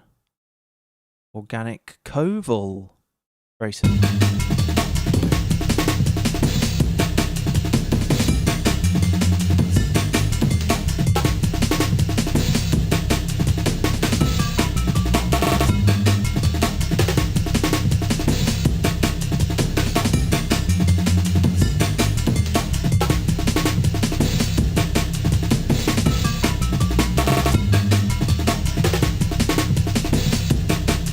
Gives you the idea. Some more amens in that one. Let's load another one. Just Sapphire Nova.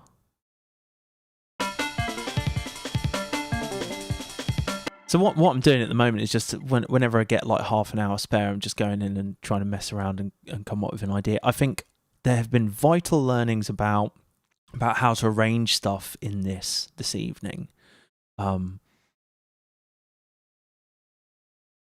Orange Wander, let's just give that a play again. But like whenever I'm learning anything like this, and I think it applies to whatever bit of music software you're learning, I think like writing little musical ideas in it, however basic they are, is a really great way to get to grips with it. Like that just seems like really obvious advice, but I think sometimes if you always intend to come out with some kind of project you've saved and ideally rendered, then I find that's the best way to learn anything new.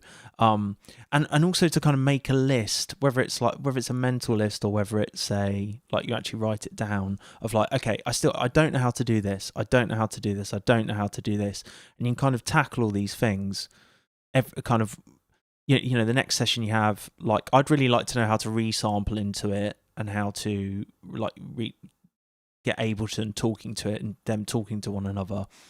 So that might be something that I focused on the next time. I kind of solve that problem and make a tune with the skills that I've learned from solving that particular problem.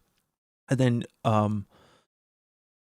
like kind of every time you're working in it, new things are coming up, and it can help to just make a note of these things, whether it's in something like this or it's in something like Ableton or Fruity Loops or Logic or whatever, or with a synth. You know, I think kind of experimentation, like theorizing, experimentation, results, conclusion, retesting your theory, like scientific method really. But this is certainly the most far I've got with a kind of arrangement. And like I said, now I know, okay, I'm gonna do things in 16-bar loops now. That's the way I'm gonna work. Everything's gonna be in 16-bar, including these silent bits. I'm not going to work in 8-bar chunks because I could work in 8-bar chunks, but I think for the majority, if I do that, I'll have to remember that for that particular thing, that particular phrase, I've done it 8, or that particular chain, it's 18 bars. Sorry, it's 8 bars rather than 16.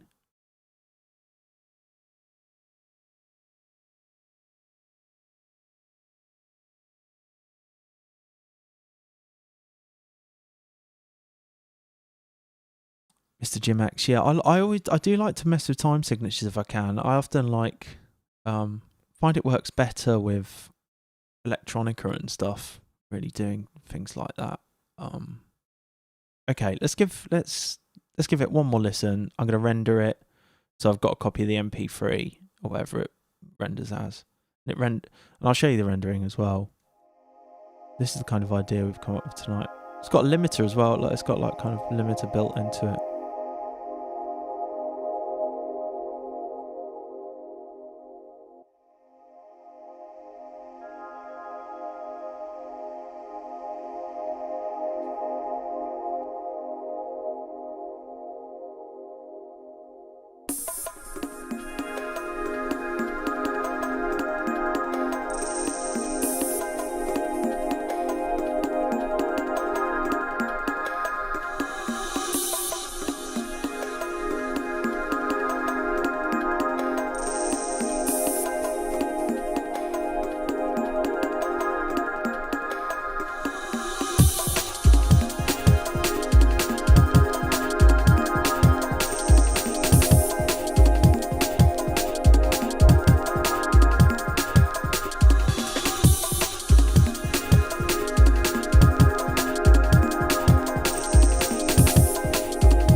Yeah, but that's kind of the idea that we've made tonight. And I'm going to render this. Somewhere last auto song off. Okay, and you can actually render out the stems, which is really useful. So you could like mix it down in Ableton. Let's do it mix. Takes a while to render because it's on this little teensy. It's not as quick as like what Ableton's like. But Purple Monk, thank you. Yeah. Another thing about the tracker is I think it makes it very much about there are some amazing instruments in this and they can do some amazing things and they sound really good as well. But like also, I think with a tracker, there's the sound design part feels very separate. It doesn't feel, like in Ableton, you might open it up and you might try and make a sound. Whereas I feel this is very much about sequencing. So it's very much about, I can see why someone like George from Grooving in G, spends so much time making his sample packs and doing like kind of, I've seen how he organizes his samples using Iced Audio Finder, and he's got like an amazing system. And I can see why when you use something like a tracker, because it's kind of all about the sounds being right at the point they're put into the projects and resequenced. And that's an interesting way of working. It's like a different workflow. And I think it's really good as a music producer to constantly test your workflow by using different approaches, even different doors occasionally. I think it's totally fine to do that and like kind of arriving, trying to get to the same point in a different way. Is it, you see things from a different perspective, and that can be really refreshing and actually really inspiring, and can really help refill the well of inspiration. I think decisions about like when things happen as well, there's a lot less, because you wouldn't necessarily record a jam like the way I do in Ableton. Like the arrangements, perhaps they sound different as a result, and a different workflow breeds a different type of track, and that's interesting. Purple Monk, cool, yeah. I have used Renoise in the past, like I've dipped into it, and it just felt like it was quite a lot to learn when I was already really comfortable with Ableton, and I felt like I could do things. And the bits that I did pick up using Renoise, I was like, I bet I can do this in Ableton, and I know the DAW better. But what I quite like about this one is it's quite limited.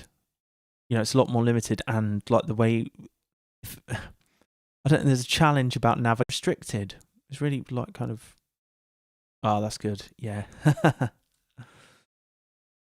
I just love the process. Give me any DAW, I'll enjoy it. All right, but I think I'm probably going to wrap this one up now. So yeah, well, the tech was a lot better this evening, thank goodness. So, but that's the M8 tracker. Yeah, it's like I feel like I know. It's a bit like, so I'm a guitarist really, or that's kind of how I learned music as a guitar player. And I felt I got so far with it, and I was a bit like, but it's not enough. There's only so much one guitar can do, and you really need.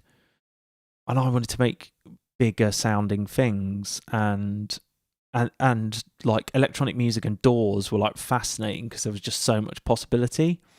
And then, after however many years, you kind of, if you stick with it and you get comfortable with it, and it becomes like the guitar did to me, then you're looking for the next thing to kind of like to capture your imagination.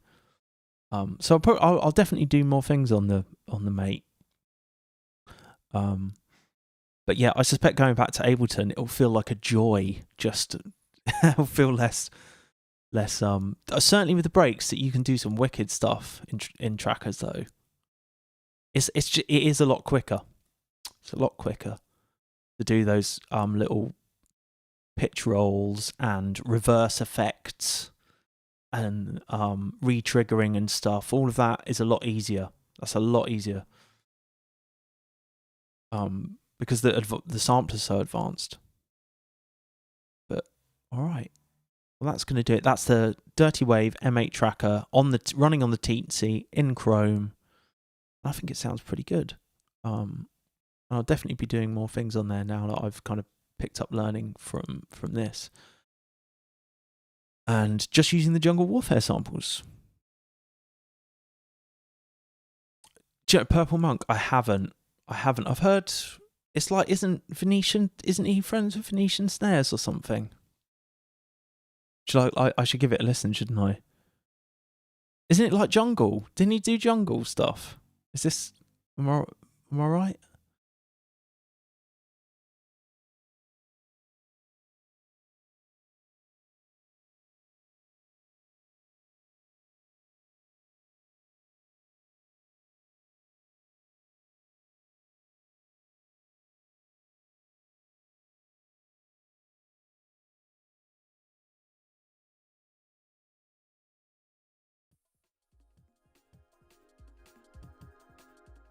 Yeah, I heard John Frusciante did a jungle album or some breakcore album, maybe.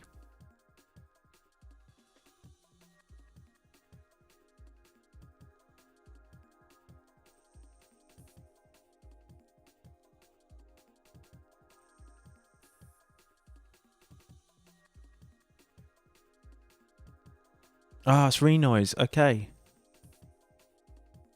Is that right? I will give it a listen. Thanks for... Like, one of my favourite jungle producers is Luke Vibert. But I do love the dreamy ambient stuff. I enjoy making it. I think it kind of feels like a strength to me. I can kind of I really love the synth atmospheres and love all that immersive stuff.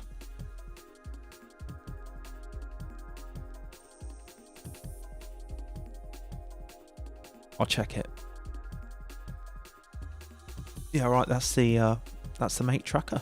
I'm gonna sign off now, guys. Thanks everyone for checking in on the chat.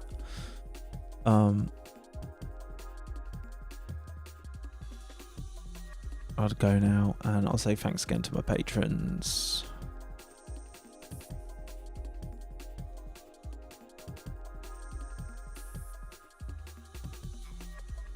Enjoy the rest of your week, and I might be on again over the weekend. See how we get on. Renoise tracks 2009 to 2011. Yeah, I will give that a listen. Thanks, Purple Monk.